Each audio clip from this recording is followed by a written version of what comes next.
जय हिंद साथियों, स्वागत है आप सभी का आपके अपने YouTube channel target with Ajit में। साथियों, उम्मीद करता हूं कि आप सभी स्वस्थ होंगे और अपनी अपनी तैयारी ज़बरदस्त तरीके से कर रहे होंगे। तो साथियों, आज की इस क्लास में हम डिस्कस करने वाले हैं कृषि विज्ञान के उन सभी महत्वपूर्ण प्रश्नों के बारे में जो कि आप सभी के स्टेट एग्जाम में डायरेक्ट देखने को मिल सकती हैं। तो वीडियो को अंत तक जरूर देखिएगा क्योंकि दिए गए सभी क्वेश्चंस एग्जाम ओरिएंटेड और सेलेक्टिव हैं। तो आइए देखते हैं। जैसे पहला प्रश्न है, किस फसल को मिलेट्स का राजा कहा जाता है। मोस्ट इम्पोर्टेंट क्वेश्चन है कि किस फसल को मिलेट्स का राजा कहा जाता है। तो याद रखिएगा सोरघम को जो कि मिलेट्स का राजा कहा जाता है। और बात करें सोरघम को जो कि कैमल क्रॉप के नाम से भी जाना जाता है। तो ये भी याद रखिएगा, कई बार एग्जाम में पूछाता है किस फसल को कैमल क्रॉप के नाम से जाना जाता है। तो सोरघम को जो कि कैमल क्रॉप के नाम से जाना जाता है और मिलेट्स के राजा के नाम से भी जाना जाता है। तो इम्पॉर्टेंट क्वेश्चन है, याद रखिएगा। आइए अन्य फसलों के बारे में देख लेते हैं कि किसे किंग और किसे क्वीन कहते हैं, क्योंकि यहाँ से एक क्वेश्चन शायद आपके एसटी एग्जाम में देखने को मिल सकता है। तो जब भी बात करें किंग ऑफ पल्सेस चिकपी हो जाता है, क्वीन ऑफ पल्सेस पी मटर हो जाता है। किंग ऑफ फॉडर क्रॉप की बात करें तो बरसीम, और क्वीन ऑफ फॉडर की बात करें lucerne. King of spices black pepper, queen of spices कौन हो जाएगा, कार्डमम हो जाएगा। तो सभी इंपॉर्टेंट हैं, इन सबको आप याद रखिएगा। नेक्स्ट क्वेश्चन है, ड्रग्स के दुरुपयोग के लिए जिम्मेदार प्रमुख रसायनों में से एक हेरोइन किससे प्राप्त होता है। सिंपल सी बात है कि इन चारों ऑप्शन में से हेरोइन किससे प्राप्त होता है। तो याद रखिएगा अफीम से। हेरोइन की बात करेगा तो यह जो कि अफीम से प्राप्त होता है। नेक्स्ट क्वेश्चन है, यूपी चरी वन किस चारा फसल की किस्म है। इम्पोर्टेंट क्वेश्चन है कि यूपी चारा वन किस फसल की एक किस्म हो जाती है। तो याद रखिएगा फॉडर सोरगम चारा जोरी की, किसकी, फॉडर सोरगम चारा जोरी की हो जाती है। नेक्स्ट क्वेश्चन है, किस प्रकार की कृषि में अंतर फसल और या बहुफसल प्रणाली का अभ्यास किया जाता है। इम्पोर्टेंट क्वेश्चन है कि किस प्रकार की कृषि में अंतर फसल और या बहुफसली प्रणाली का अभ्यास किया जाता है। तो किस प्रकार की खेती में, तो याद रखिएगा रेनफेड खेती में, किसमें, वर्षा आधारित खेती में। अब बात करें साथियों, रेनफेड फार्मिंग कब कहलाती है और ड्राई लैंड फार्मिंग कब कहलाती है और ड्राई फार्मिंग कब कहलाती है। तो देखिए याद रखिएगा, जब जो कि वार्षिक वर्षा 750 से जो कि कम होती है तब वहाँ पे क्या होता है, ड्राई फार्मिंग हो जाता है। ड्राई लैंड फार्मिंग की बात करें तो जहाँ पे वार्षिक वर्षा 750 से 1100 के बीच होती है तो वो कहलाती है ड्राई लैंड फार्मिंग। और बात करें रेनफेड फार्मिंग की तो जहाँ पे वार्षिक वर्षा 1194 मिलीमीटर से अधिक वार्षिक वर्षा होती है तो उसे कहते हैं रेनफेड फार्मिंग, यानी कि वर्षा आधारित खेती। तो देखिए ये डाटा भी याद रखिएगा, एग्ज़ाम में डाटा ही सिर्फ पूछ लिया जाता है। तो साथियों, क्वेश्चन का लेवल आप सभी को देख कर पता चल रहा होगा कि दिए गए सभी क्वेश्चंस एग्जाम ओरिएंटेड और सेलेक्टिव हैं। तो वीडियो की क्वालिटी और कंटेंट आप सभी को पसंद आ रहा हो तो प्लीज़ वीडियो को लाइक और शेयर करके चैनल को सब्सक्राइब जरूर कर लीजिएगा। नेक्स्ट क्वेश्चन है, भारत में शून्य खेती हराई पहली बार निम्नलिखित में से किस फसल प्रणाली के लिए प्रस्तुत की गई थी। बात करें कि भारत में शून्य खेती हराई पहली बार निम्नलिखित में से किस फसल प्रणाली के लिए प्रस्तुत की गई थी। तो याद रखिएगा चावल गेहूं फसल प्रणाली के लिए प्रस्तुत की गई थी। किसके लिए, चावल गेहूं फसल प्रणाली के लिए। नेक्स्ट क्वेश्चन है, केले की लोकप्रिय ऊतक संस्कृति किस्म कौन सी है। मोस्ट इम्पोर्टेंट क्वेश्चन है कि केले की लोकप्रिय ऊतक संस्कृति यानी कि टिश्यू कल्चर के लिए कौन सी किस्म जो कि उपयुक्त होती है। तो याद रखिएगा ग्रैंड 9 हो जाती है। कौन सी होती है, ग्रैंड 9 हो जाती है। और केले में एक रोग लगता है पनामा विल्ट, तो पनामा विल्ट के प्रतिरोधी इनमें से कौन सी एक वैरायटी होती है। तब याद रखिएगा पुगन हो जाती है, पुगन हो जाती है पनामा विल्ट के लिए प्रतिरोधी किस्म हो जाती है। नेक्स्ट क्वेश्चन है, कौन सी बेर की किस्म फल मक्खी के प्रति प्रतिरोधी होती है। मोस्ट इम्पॉर्टेंट क्वेश्चन साथियों कि वह बेर की कौन सी किस्म है जो फल मक्खी के प्रति प्रतिरोधी होती है। तो देखिए याद रखिएगा, टिकारी, मेहरून व इलायची, ये तीनों जो कि बेर की किस्में हैं जो फल मक्खी के प्रति प्रतिरोधी होते हैं। तो राइट आंसर कौन सा हो जाएगा, ऑप्शन डी हो जाएगा कि इनमें से सभी। तो इम्पोर्टेंट क्वेश्चन है, याद रखिएगा। नेक्स्ट क्वेश्चन है, आलू के संदर्भ में निम्नलिखित में से कौन सा कथन सही है। आपको बताना है इन चारों स्टेटमेंट में से कौन सा एक कथन सही है जो कि आलू के बारे में दिया गया है।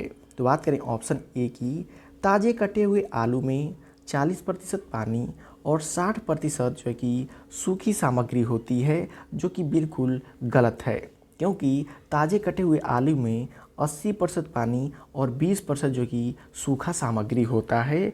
तो पहला ऑप्शन गलत हो गया। बात करें ऑप्शन नंबर बी की, तो 30 डिग्री सेंटीग्रेड का उच्च तापमान कंद निर्माण के लिए उपयुक्त होता है, बिल्कुल गलत है, जो कि 18 डिग्री सेंटीग्रेड तापमान जो कि कंद निर्माण के लिए उपयुक्त होता है, जबकि 32 डिग्री सेंटीग्रेड तापमान से ऊपर जाने पर कंद का निर्माण रुक जाता है। ऑप्शन नंबर 3 है कि आलू एक द्विबीजपत्री पौधा है, जो कि बिल्कुल सही है। पोटैटो जो होता है यह जो कि डाइकाट पौधा हो जाता है। अब बात करें ऑप्शन नंबर डी की, यह संक्षिप्त दिन का पौधा है, लेकिन भारत में इसे लंबे दिन के पौधे के रूप में उगाया जाता है। देखिए स्टेटमेंट चौथा भी बिल्कुल गलत है, क्योंकि आलू जो कि लॉन्ग डे प्लांट है, लेकिन भारत में इसे शॉर्ट डे प्लांट के अंतर्गत उगाया जाता है।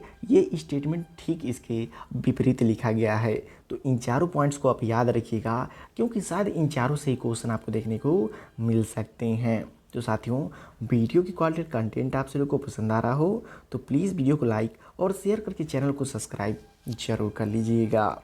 नेक्स्ट क्वेश्चन है, टमाटर सॉस केचप में एसिटिक एसिड होता है। बात करें टमाटर सॉस केचप में एसिटिक एसिड कितना होता है, तो याद रखिएगा 1.25 से 1.5% एसिटिक एसिड होता है। कितना, 1.25 से 1.5% एसिटिक एसिड होता है।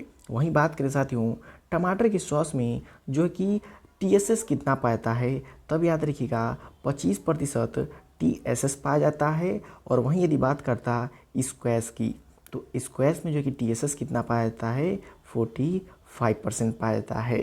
तो इन दोनों पॉइंट्स को भी याद रखिएगा, शायद आपकी एसटी एग्जाम में देखने को मिल सकती हैं। नेक्स्ट क्वेश्चन है, निम्नलिखित में से कौन सा पदार्थ RQ मान 1 के बराबर होता है। इम्पॉर्टेंट क्वेश्चन है कि इनमें से कौन से पदार्थ का RQ मान जो कि 1 के बराबर होता है। तो याद रखिएगा कार्बोहाइड्रेट का RQ मान जो होता है वो 1 के बराबर होता है। बाकी यदि बात करें फैट की तो 0.7% होता है, और प्रोटीन की बात करें तो 0.8 से 0.9% तक होता है। आइए इसके बारे में थोड़ा डिटेल में समझ लेते हैं। तो देखिए यहाँ पे लिखा हुआ है RQ वैल्यू, जिसमें फैट का दिया हुआ है 0.7, प्रोटीन का होता है 0.8 से 0.9, कार्बोहाइड्रेट का होता है 1, और कार्बनिक अम्ल का याद रखिएगा 1 से अधिक होता है या 1.33 होता है।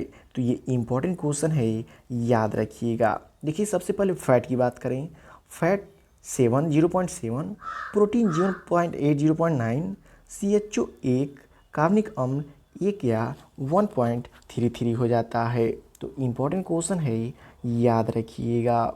नेक्स्ट क्वेश्चन है, अधिकांश ककड़ी की जातियों में जिसमें तरबूज भी शामिल है, लिंग रूप क्या होता है। तो साथियों यहाँ पे एक पॉइंट इंपॉर्टेंट याद रखिएगा, जितने भी जो है कि ककड़ी वर्गीय जातियाँ होती हैं उनमें चाहे खरबूजा हो, खीरा हो, कोई भी हो, उसमें लिंग का जो रूप होता है वो मोनोसियस होता है। और मोनोसियस क्या होता है कि एक ही पौधे पे मेल और फीमेल पार्ट दोनों पाए जाते हैं, यानी कि नर फूल और मादा फूल दोनों पाए जाते हैं, उन्हें कहता है मोनोसियस। डायोसियस की बात करें तो इसमें होता है कि एक पौधे पर सिर्फ एक ही जनन अंग पाए जाते हैं, जैसे मेल है तो मेल ही, फीमेल है तो फीमेल ही। और इसका एग्जाम्पल क्या होता है, परवल। परवल इसका एग्जाम्पल हो जाता है। और मोनोसियस का एग्जाम्पल तरबूज हो जाता है, खरबूज हो जाता है, खीरा, काकड़ इत्यादि हो जाते हैं। यह एक इम्पॉर्टेंट कॉन्सेप्ट है, इसको आप लोग याद रखिएगा। नेक्स्ट क्वेश्चन है, गुजरात 67 और अमेरिकन नेक्टरलेस किसे कपास संकर के माता पिता हैं? तो याद रखिएगा, हाइब्रिड फोर के माता पिता हैं। और बात करें हाइब्रिड फोर के विकास की तो सन 1970 ईस्वी में किसने किया था, सीटी पटेल जी ने किया था। तो ये भी याद रखिएगा। पूछा जाता है कपास की प्रथम संकर किस्म कब विकसित की गई थी, तो 1970 ईस्वी में। किसके द्वारा, सीटी पटेल जी के द्वारा। और इसके माता पिता कौन हैं, तो गुजरात 67 और अमेरिकन नेक्टरलेस। तो इम्पॉर्टेंट क्वेश्चन हो जाता है, याद रखिएगा। बात करें साथियों वारालक्ष्मी की तो 1972 ईस्वी में इसको विकसित किया गया था। कपास की द्वितीय संकर किस्म हो जाती है, तो इसको भी आप लोग याद रखिएगा। नेक्स्ट क्वेश्चन है, वह जीन जो अन्य जीनों की अभिव्यक्ति को दबाते हुए या बढ़ाते हैं उन्हें क्या कहा जाता है? तो उन्हें कहा जाता है मॉडिफायर जीन, यानी कि संशोधक जीन कहा जाता है। क्यों? क्योंकि ये वह जीन होते हैं जो वो अन्य जीनों की अभिव्यक्ति को दबाते हैं या फिर उनको बढ़ाते हैं, तो उन्हें कहा जाता है मॉडिफायर, जो कि मॉडिफाइड करते हैं। नेक्स्ट क्वेश्चन है, आलू की पत्तियों की घुंघराई बीमारी के लिए जिम्मेदार वाहक कौन सा है? बात करें कि आलू की पत्तियों में जो घुंघराई बीमारी होती है उसके लिए कौन जिम्मेदार होता है, तो याद रखिएगा उनके लिए एफिड जिम्मेदार होती हैं। कौन सी जिम्मेदार होती हैं? एफिड जिम्मेदार होती हैं। नेक्स्ट क्वेश्चन है, किसने पहला प्रतिबंधक एंडोन्यूक्लियस को पृथक किया था? तो याद रखिएगा नाथस और स्मिथ ने। किसने? नाथन्स और स्मिथ ने जो कि पृथक किया था।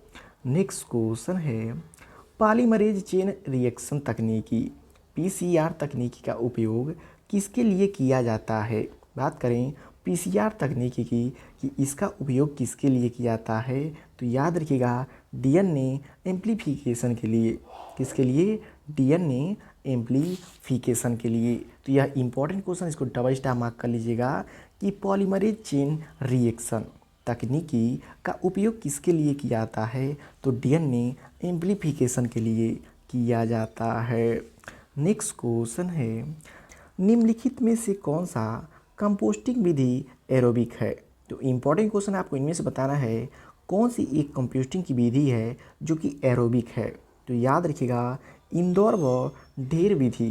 इंदौर व ढेर विधि जो होता है एरोबिक विधि होता है, क्योंकि इसमें जो कि कंपोस्टिंग को बार बार पलटना पड़ता है, जिसमें उसमें एरोबिक की कंडीशन होती रहती है। और एक इम्पॉर्टेंट पॉइंट और याद रखिएगा, जो इंदौर विधि होती है सबसे महंगी विधि होती है, सबसे महंगी विधि होती है। और सबसे सस्ती विधि की बात करें तो बेंगलोर विधि होती है।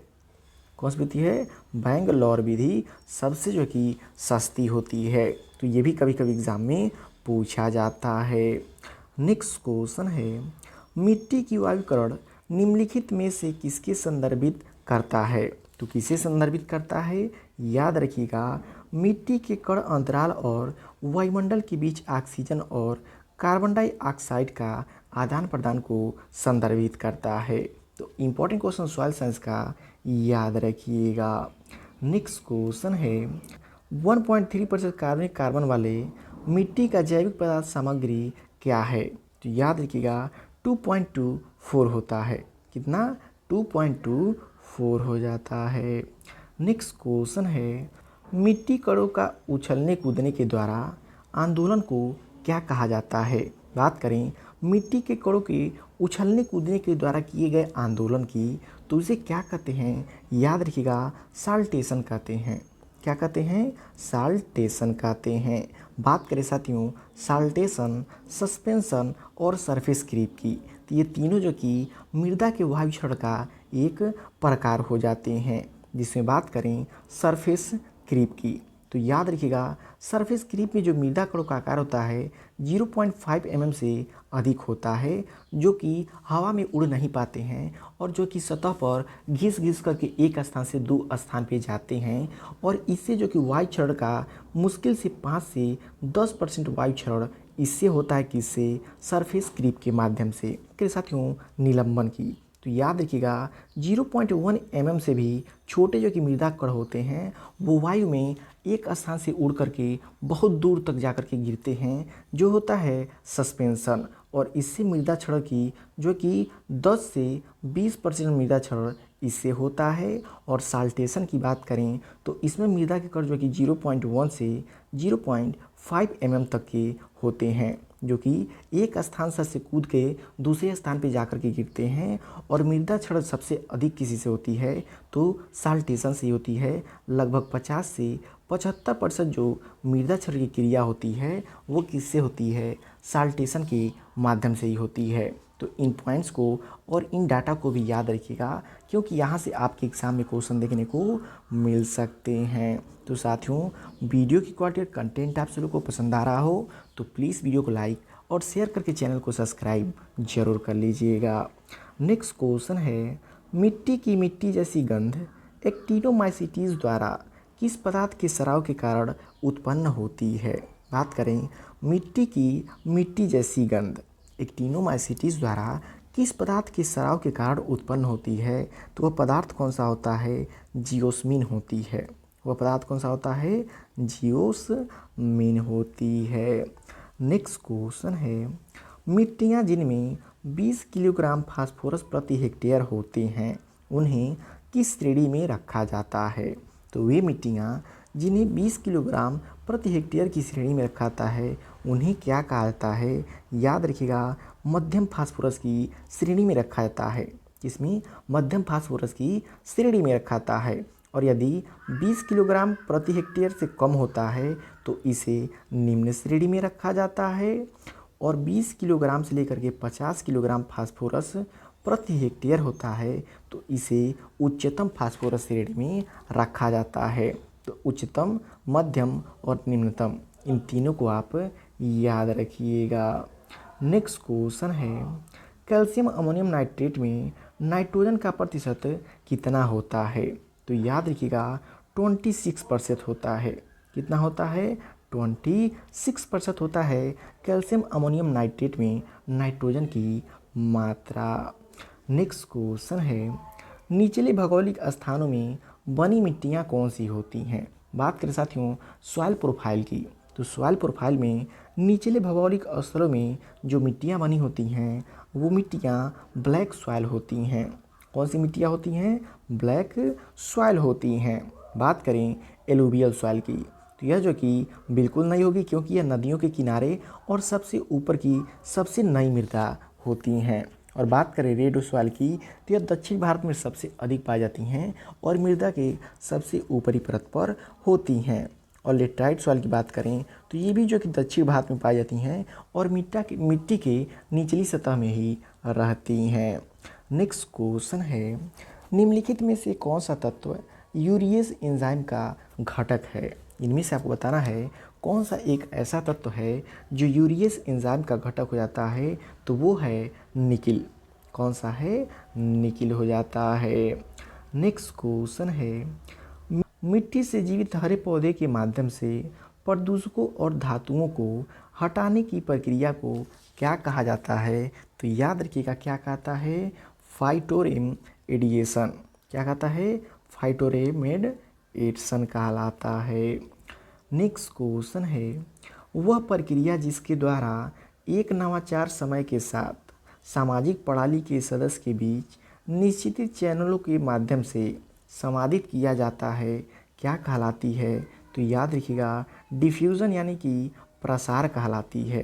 क्या कहलाती है? डिफ्यूज़न यानी कि प्रसार कहलाती है। कौन? वह प्रक्रिया जिसके द्वारा एक नवाचार समय के साथ सामाजिक प्रणाली के सदस्यों के बीच निश्चित चैनलों के माध्यम से संवादित किया जाता है, तो वो क्या होता है? वो प्रसार होता है। नेक्स्ट क्वेश्चन है, निम्नलिखित में से कौन सा संचार तत्व नहीं है? तो देखिए बात करें मैसेज चैनल और फीडबैक, ये तीनों जो कि संचार के साधन हैं, लेकिन फिडेलिटी की बात करें तो यह संचार के तत्व नहीं है।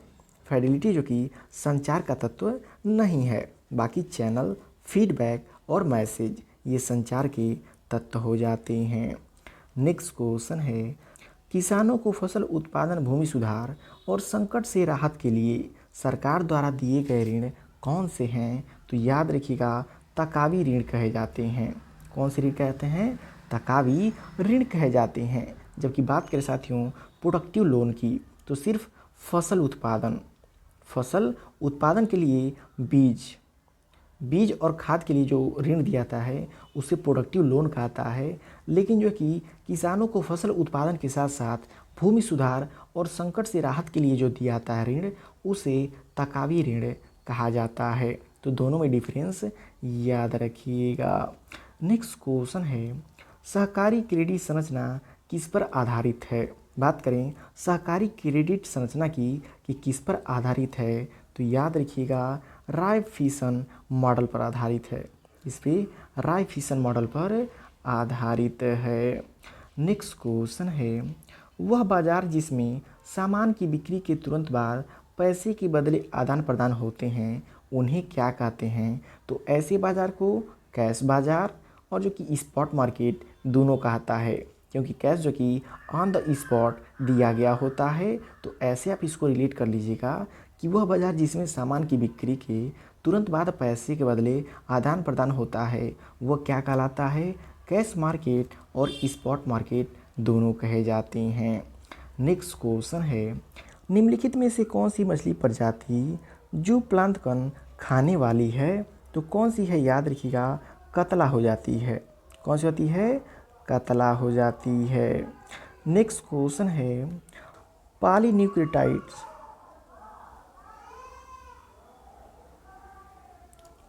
नेक्स्ट क्वेश्चन है, सिर और बेटियों का मिलन किसका उदाहरण है? बात करें सिर और बेटियों का मिलन किसका उदाहरण है, तो याद रखिएगा क्लोज ब्रीडिंग का एग्जाम्पल हो जाता है।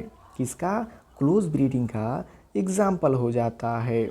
नेक्स्ट क्वेश्चन है, निम्नलिखित में से कौन सा कथन इंटरप्रेटर के बारे में सत्य नहीं है? अब साथियों कुछ क्वेश्चन देखते हैं जो कि कंप्यूटर और यूपी जीके से संबंधित है कि निम्नलिखित में से कौन सा कथन इंटरप्रेटर के बारे में सत्य नहीं है। तो याद रखिएगा यह जो कि प्रोग्रामिंग को पंक्ति दंग पंक्ति निष्पादित करती है, यह बिल्कुल सही है।